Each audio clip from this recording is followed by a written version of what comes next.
Puisque l'approche scientifique ne permet pas de trancher la question, il faut se tourner vers d'autres indices pour trouver la réponse. Le premier signe est en rapport avec la Bible. Pour beaucoup de gens, ce best-seller mondial numéro 1 est juste un livre religieux parmi d'autres. Pourtant, ceux qui prennent la peine de le lire se rendent assez vite compte d'une caractéristique surprenante. Son unité, sa cohérence.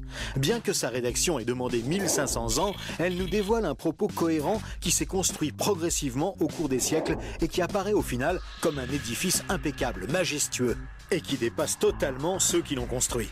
Des premières pages au dernier mot, elle est centrée autour d'un même sujet, la connaissance de Dieu, le Messie et le plan du salut divin pour l'humanité. Pour celui qui ne connaît rien à la Bible, cette affirmation peut paraître un peu fumeuse.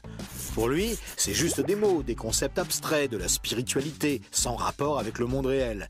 Mais pour celui qui la lit et cherche un peu, l'évidence devient de plus en plus écrasante que quelqu'un, derrière ce livre, au travers de centaines d'épisodes, de miracles, de prophéties et d'événements surnaturels, quelqu'un a construit un message qui nous est adressé. Par exemple, Moïse expose clairement la base de la relation avec Dieu et annonce la venue du Messie. 5 siècles plus tard, David, parmi d'autres, prophétise les détails de la crucifixion tout en engendrant les ancêtres de Jésus.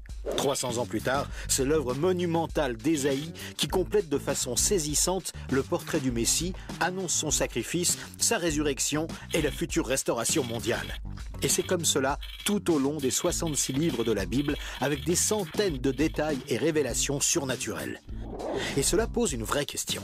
Comment cette quarantaine d'auteurs tellement différents, Moïse, David, Salomon, Ésaïe, Daniel ou Jésus, qui a accompli des dizaines de prophéties par le seul fait d'exister, comment peuvent-ils parler d'une seule voix et aborder chacun une facette du même message ? Sans se connaître, ils se confirment mutuellement et construisent le même tableau, un seul tableau immense et qui les dépasse totalement. C'est complètement incompréhensible et impossible à réaliser. Ils ont été chefs d'État, bergers, prophètes ou apôtres. Ils ne se sont jamais connus, ont vécu à des siècles d'écart et sont pourtant en parfaite unité, centrés exactement autour du même sujet. Impossible, n'est-ce pas? Et c'est un cas totalement unique. Ni le Coran, qui ne s'appuie que sur un seul homme, sans antécédent, ni aucune confirmation postérieure, ni les écrits hindous, truffés de récits légendaires, ni aucun texte religieux de l'Antiquité n'a ce caractère unique. La Bible seule comporte cette sorte de filigrane attestant de sa véritable origine. Le second signe est lui aussi au cœur des passions les plus extrêmes. Il s'agit du peuple juif. Étrangement, le simple fait de parler d'Israël déchaîne des réactions quasi irrationnelles.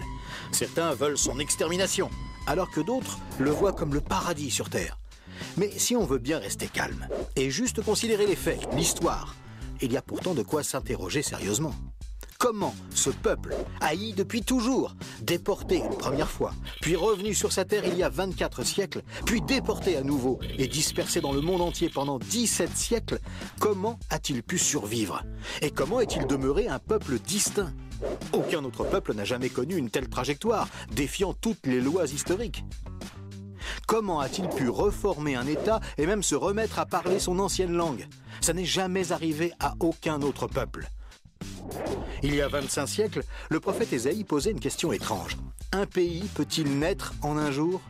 Ça ne s'est jamais produit, sauf pour la nation d'Israël, qui est née en un seul jour, le 15 mai 1948. Et cela, à peine 3 ans après la fin de la guerre et la solution finale mise sur pied par Hitler pour les exterminer. Et ce n'est pas tout. Le lendemain, Israël était attaqué par les armées de 4 pays arabes supérieurs en nombre et en armement, et il a pourtant gagné la guerre. Des soldats ont même raconté avoir assisté à des interventions surnaturelles. Étrange, non?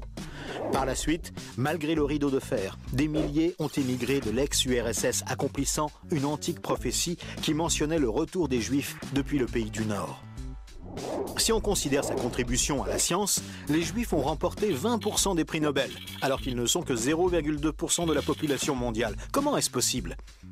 150 ans avant, ce n'était qu'un pays désolé, entièrement livré à la mauvaise herbe. Et aujourd'hui, on en parle comme d'un miracle d'agriculture. Ésaïe avait prédit que même le désert refleurirait. Et on trouve aujourd'hui des cultures jusque dans le Negev. Interrogé par le roi de Prusse, Frédéric II, qui lui demandait une preuve de l'existence de Dieu, son chapelain lui avait répondu « Les Juifs, sire, les Juifs ».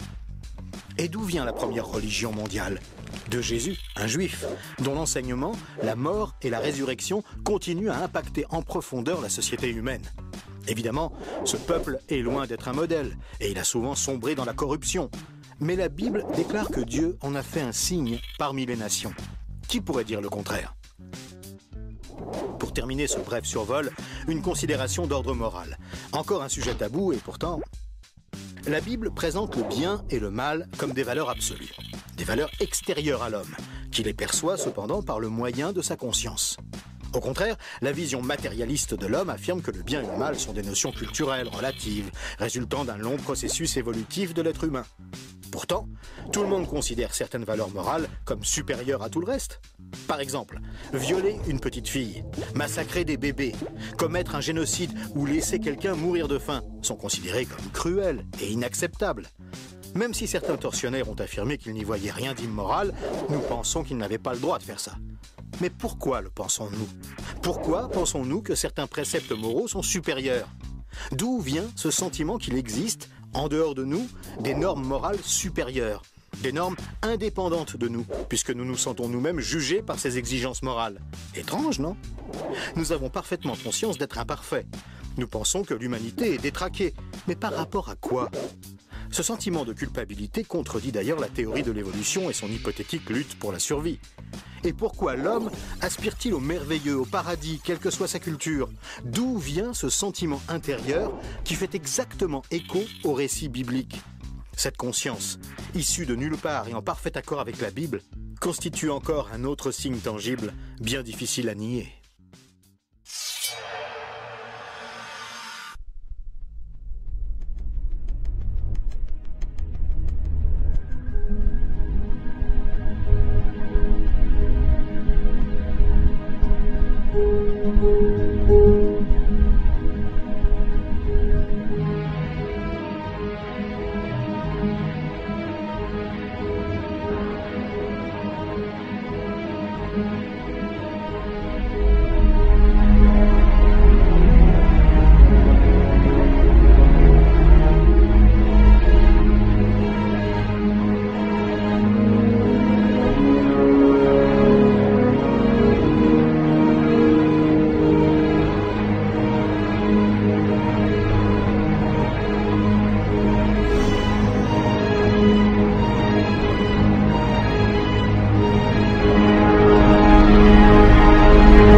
without form, and void, and darkness was upon the face of the deep.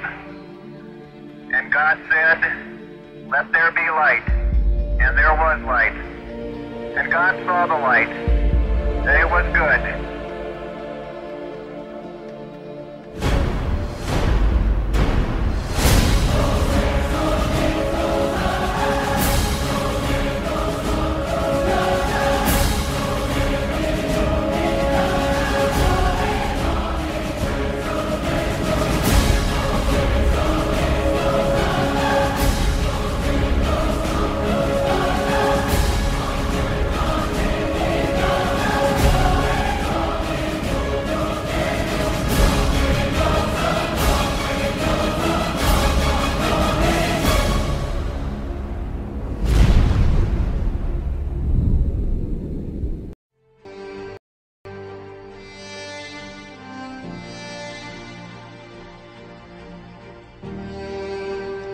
Chers amis, la Bible enseigne que le monde s'en va inexorablement, non vers la paix, mais vers une guerre ultime, de cataclysme, un Armageddon décrit au chapitre 16 de l'Apocalypse. Et avant d'arriver au paroxysme, cet holocauste, les choses iront en se détériorant, les choses vont aller de mal en pire, le monde s'enfoncera toujours de plus en plus dans le chaos, la confusion et le péché. Plus on approchera de la fin, les guerres vont augmenter. Le taux de criminalité va monter en flèche. Les crises économiques seront de plus en plus graves. Les catastrophes naturelles sans précédent, tremblements de terre, inondations, famine, épidémies, pestilences, tout cela a été décrit dans la parole du Seigneur. Et toutes ces calamités marqueront le déchaînement de la colère de Dieu sur notre monde impie.